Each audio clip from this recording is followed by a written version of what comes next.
Drea O. Drea O. Drea O. Drea O. Drea O. Drea O. I'm from Chicago, and are y'all still out here raw? Be careful.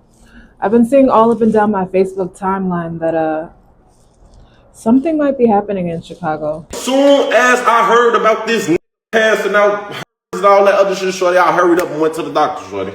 Like, and it's crazy because I ain't had no scare, nothing. I know I ain't been fucking with nobody like that to be like, oh, well, I gotta go check myself. But I still went to go check because you could never be too sure. I feel like y'all need to stop y'all fucking if y'all is passing that shit out. No, if you got that shit, just stop fucking who got that shit and is out here passing that shit around. That shit not cool for y'all. Got motherfuckers scared to kiss motherfuckers. I'm scared to touch them.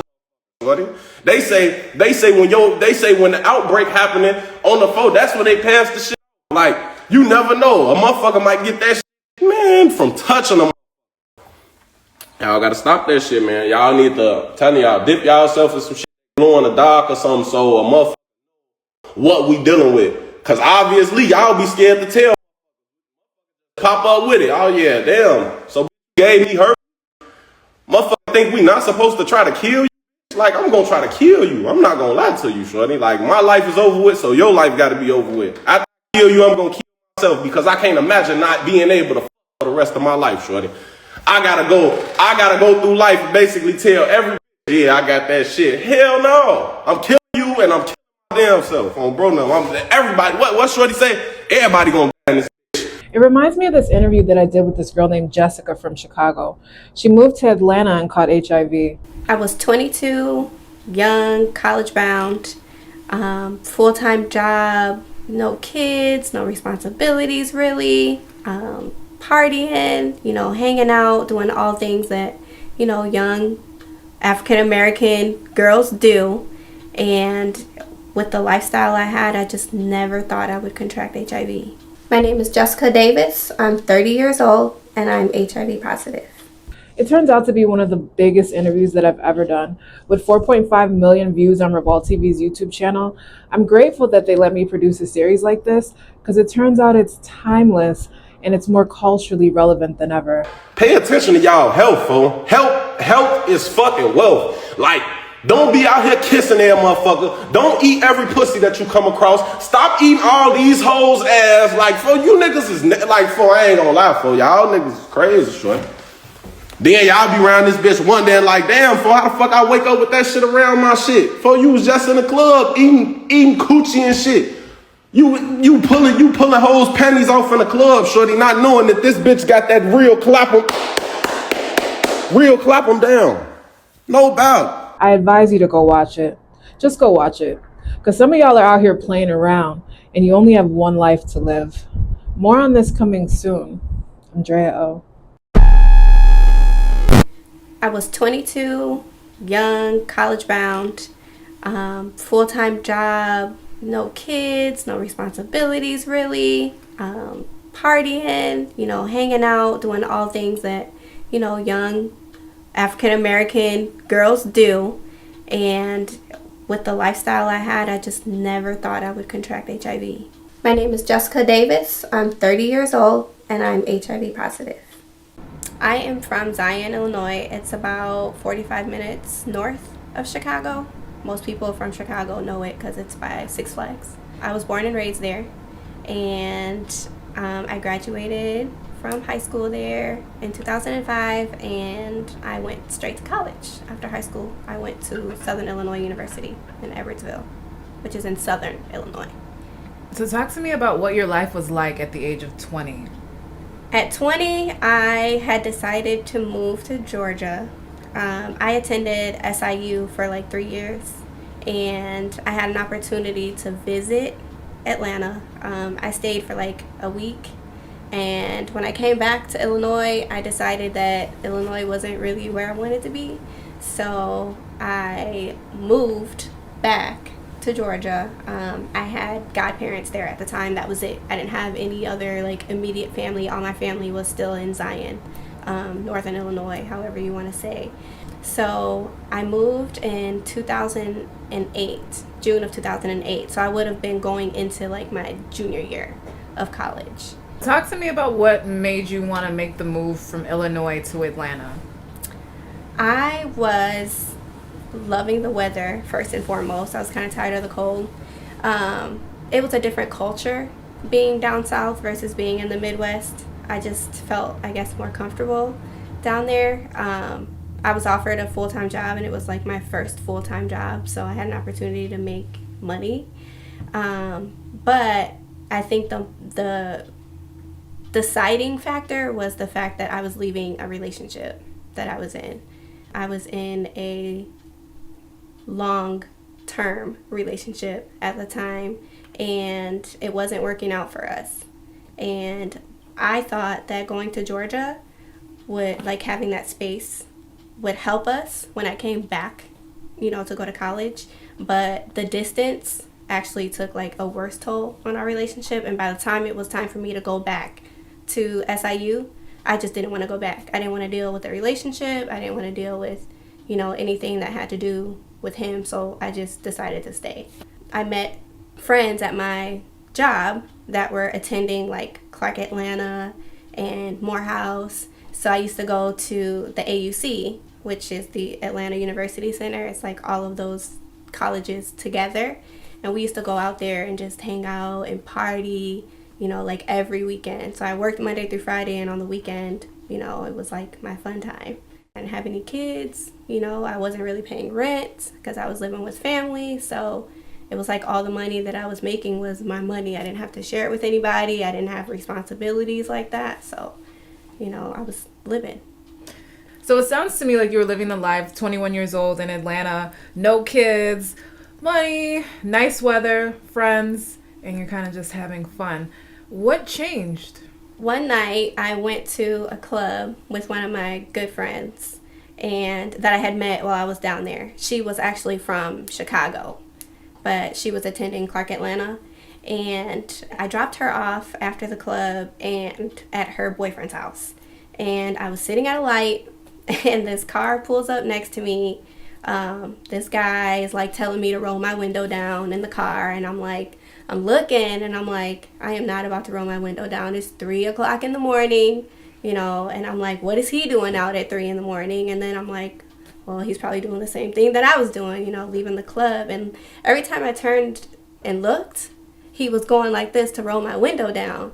And I was like, the light was red, and it was just like one of those things where like the light never turned green. And I just rolled my window down. And he asked me, for my name. And he was trying to hurry up and get my phone number because at this point, the light was probably green. Honestly, I don't even remember.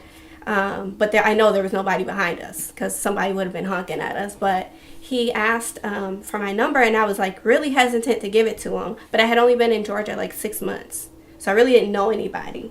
So then when I was like, okay, I'm going to give it to him, well, I thought about giving him the wrong number.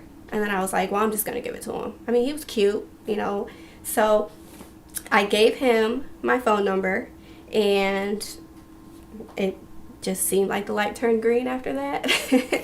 But we pulled off, and like we went like 2 separate directions, and I just remember him like calling me like right away before I got home. And we talked for just a few minutes, however long my ride was back home from where I was at. And we talked every day for a long time. Now, did this connection feel any different than, somebody that you've met before in the past? After multiple conversations, no, it was different. I think we connected on, a lot of different levels because I wasn't from there. So he knew like where to go, where to hang out at, and, he took me out, took me shopping. It was just it was way different than the relationship that I was coming from. So he had kind of opened my eyes to like something better, so to speak. So we talked like every day for like hours. How did it progress? We talked a lot. We spent a lot of time with each other because I was working like, 6 a.m. to 3. And I didn't have any kids. So I used to just get off work, go hang out at his house or whatever. Weekends, I didn't work weekends. So, we spent a lot of time together. And he didn't have kids either. It was just us, living. We were going to I was of age, so we were going to bars, and stuff like that. At the time, he told me that he worked for his sister's catering company. So that was his occupation. And I was in customer service. I was full-time customer service at the time. And after some time, things kind of started to unfold. He wasn't telling me the whole truth, and I was finding it out piece by piece as we were progressing in our relationship. But some things that I found out, it was too late. We had already been together. So we grew up in two totally different lifestyles. So as they say, opposites attract. So there was experiences that I had that I was able to, I guess, teach him.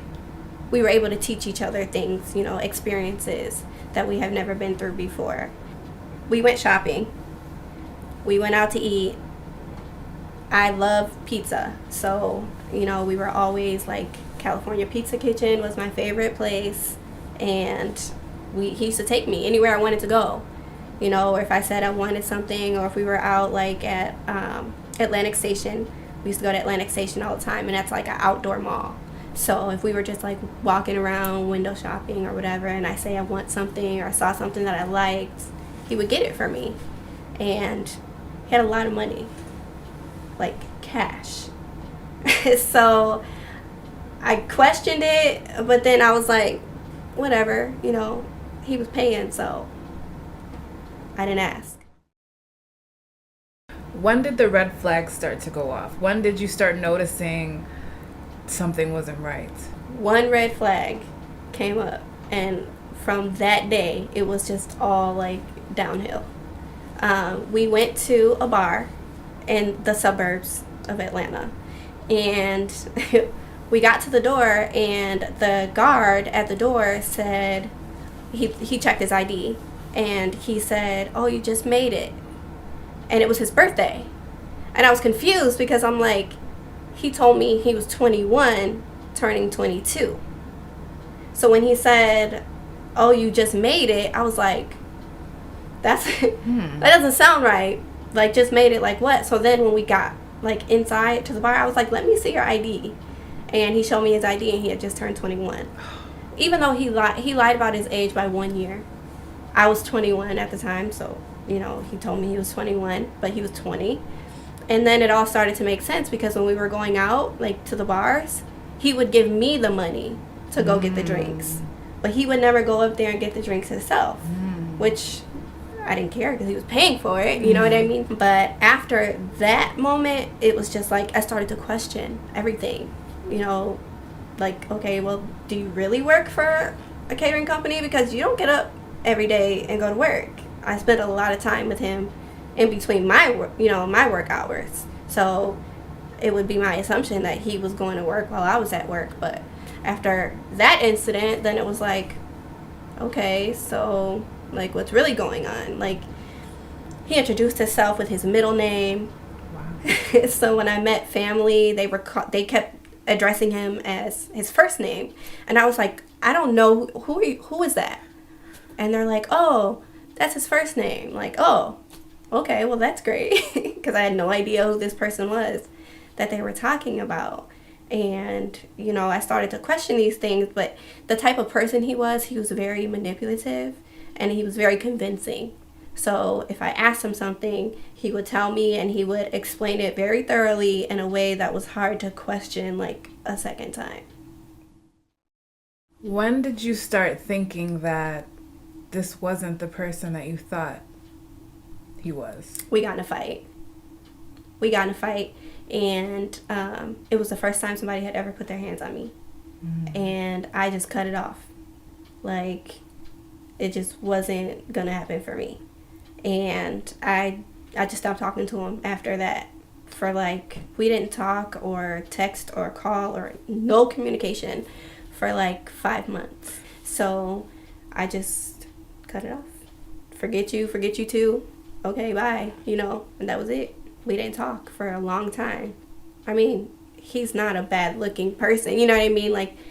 I'm sure it would have been easy for him to go and do the same thing to somebody else, be flashy with his money, buy drinks, buy dinner, whatever. I mean, I'm sure he was just like, whatever, I'll just move on. I dated after him, and 5 months went by, and he reached back out to me randomly one day. He just texted me, and I was like, who is this? By then I had deleted his phone number and everything. I was talking to somebody else at the time, and so when he texted me and told me who it was, I was just like, oh, hey. And he's like, we started talking again. He wanted to see me, kind of thing. And I was like really hesitant at first, but, I just gave him a second chance anyway. So when me and him had broke up the first time, I found a roommate. And we moved into like a 2-bedroom, 2-bath roommate style apartment. And we just couldn't get along. One day we both had just had it with each other, and we ended up fighting. After the fight, my lymph nodes had swelled like real bad. I was like, let me just go to my primary care to see what's going on, because she had bit me when we were fighting. And so I went to primary care, and he checked all my lymph nodes. So one was like protruding out of my neck. You could see it, but I didn't know what a lymph node was. I didn't know like where they were. So the doctor checked all of them, and they go like down the side of your neck and like in your groin and like under your arms. And they were all swollen from what my primary care doctor told me. He couldn't figure out why they were all swollen. So after visiting him like 3 times, he referred me to an ear, nose, and throat doctor. He sent back for me to come back, I think like a week later. Went back. The one that was protruding had gone down, but the ones that, obviously only a doctor would be able to tell was swollen, were still swollen. So he told me to come back again like 3 weeks later. I'm Googling like swollen lymph nodes or whatever, and I'm like doing the research. Like, it's just crazy stuff that pops up, like, you know how it is when you research on the internet. So then I'm looking at the symptoms, like flu-like symptoms or fatigue or whatever it may be, and I'm like, no, it wasn't nothing. So when I went back and he said he couldn't figure out what it was, he was gonna have to send me to a specialist, I still was kind of like, I just had a fight. Like, this can't be like that big of a deal. Did you have any of the classic symptoms? Fever, night sweats, anything like that? No. So you felt perfectly fine? I felt perfectly fine. So he continues to try to diagnose you, and he can't figure out what the diagnosis is? Right. Because he was a primary care. He didn't have like a specialization like ear, nose, and throat or HIV or internal medicine or anything like that.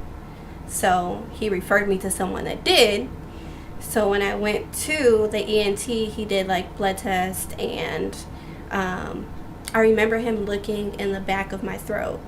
And after he did that, and he said, well, it looks like, HIV, but it could be lymphoma. We're going to have to send the blood work out and schedule you for a biopsy.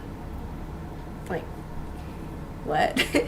So I let him do what he needed to do. And when I left, I was back doing my research. Like, okay, well, if it's HIV, it was like flu-like symptoms, or, like you said, like sweats and fatigue, things like that. And I didn't have any of that. I didn't have anything. I felt like completely fine. And so then I'm like, okay, cancer, right? Lymphoma. So I'm like looking for symptoms of such, and like there was nothing.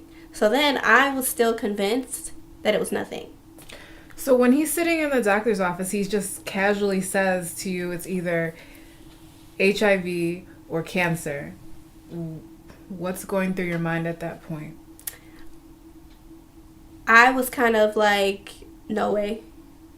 But I needed to do the research myself, because if it was, A or B, like, shouldn't I be feeling something? Shouldn't I be feeling a kind of way, or something? And so I wasn't really like worried about it until I left and I was able to do the research. And then even after the research, I was like, well, maybe it's nothing. Because, doctors do that. They have to set, proper expectations, so to speak. So if he would have said, oh, it doesn't look like anything, and then it came back and it was cancer, that would have been worse than saying, well, it looks like this, but it could be nothing. You know what I mean? So I think he did his part and, kind of straying in the middle. And then when I went in, for the surgery, he sat me down and told me that my blood test had come back. And he said there were some positives. And so I was thinking, like, positives? Like, what exactly does that mean? But I was at the hospital, and I remember I couldn't drive because the surgery was going to cause me to have to, like, go under. So I wasn't going to be able to operate a vehicle when I woke up. So I had my godparents with me. And so when he sat me down and said that there were some positives that came back on my test, I asked my godparents to leave the room so that he could tell me what those positives were. So when my godparents left the room, he told me that my test had come back positive for HIV. And I just sat there.